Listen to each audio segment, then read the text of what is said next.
अभी आइए समझते हैं कि माया कैसे काम करती है।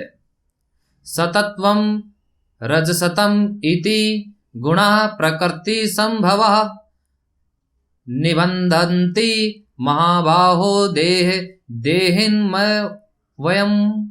भगवत गीता 14:5 अर्थात संपूर्ण भौतिक प्रकृति 3 गुणों से बनी है। सात्विक अर्थात संतुष्टि, ज्ञान, पवित्रता, गुडनेस। राजसिक सक्रियता, जोश, उत्साह अर्थात पैशन।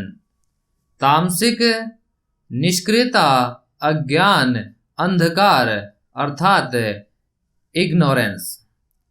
जब एक जीवात्मा भौतिक प्रकृति के संपर्क में आती है तो वह इन 3 गुणों में बंध जाती है। सात्विक गुण में हम खुशी, ज्ञान, कृतज्ञता और संतुष्टि की भावना अनुभवित करते हैं। मुक्त संगो नहनवादी घृत्युत्सा हस मनवित है सिद्धि सिद्ध्यो निर्विकार है कृता सात्विक उच्यते। भगवत गीता 18:26।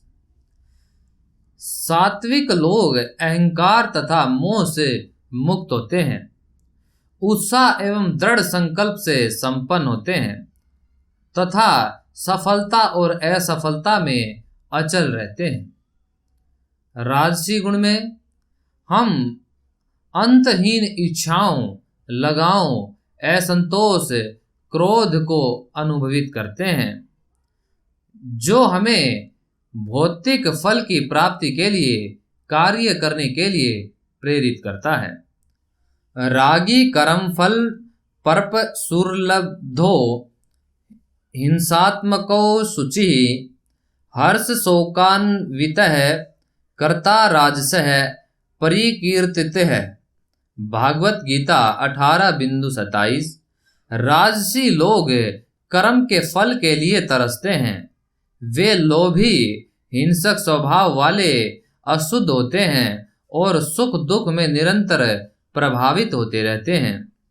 तामसिक गुण हम आलस्य, पागलपन, निद्रा, निष्क्रियता का अनुभव करते हैं तथा अपने ज्ञान को ढककर भ्रम में रहना पसंद करते हैं। अयुक्त है, प्राकृत है, स्तब्ध है, सठो नैष्कृतो लस्य है विषादी दृग सूत्री च कर्ता तामस उच्यते। भगवत गीता 18:28। तामसिक लोग अनुशासनहीन, अशिष्ट, हठीले, छल करने वाले, आलसी, निराश और हर काम में विलंब करने वाले होते हैं। अभी हम जैसी इच्छाएं रखते हैं उसके आधार पर प्रकृति के ये 3 गुण हमें कार्य करने के लिए प्रेरित करते हैं। फिर उन कार्यों की प्रकृति के अनुसार या तो पुण्य कर्मों के फलों का आनंद भोगने या पाप कर्मों की सजा भोगने के लिए हमें इस भौतिक ब्रह्मांड में बार बार जन्म लेना पड़ता है। हम सोचते हैं कि हम प्रकृति के नियमों को तोड़ मरोड़ उसमें से जितना हो सके सुख और आनंद निचोड़ लेंगे, परंतु होता ये है कि प्रकृति को भोगने के प्रयास में वो हमें ही उसकी जटिलताओं में उलझा देती है और कुछ अस्थायी सुख की खोज में हम स्वयं को दुखों के इस भवसागर में हमेशा के लिए बंदी बनाए रखते हैं।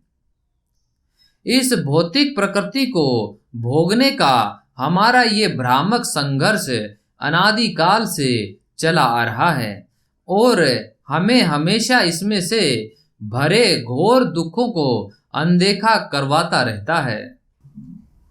हमारे आचार्य भौतिक जगत में मिलते उन छोटे से सुख की तुलना चूहे के जाल में लटके पनीर के टुकड़े से करते हैं, जिसे पाने के लिए चूहा स्वयं को दुखों के जाल में फंसा लेता है। जैसे हम अपने आप को अटल दुखों से भरे इस भौतिक अस्तित्व में फेंक देते हैं, परंतु कौन से हैं वे अटल दुख?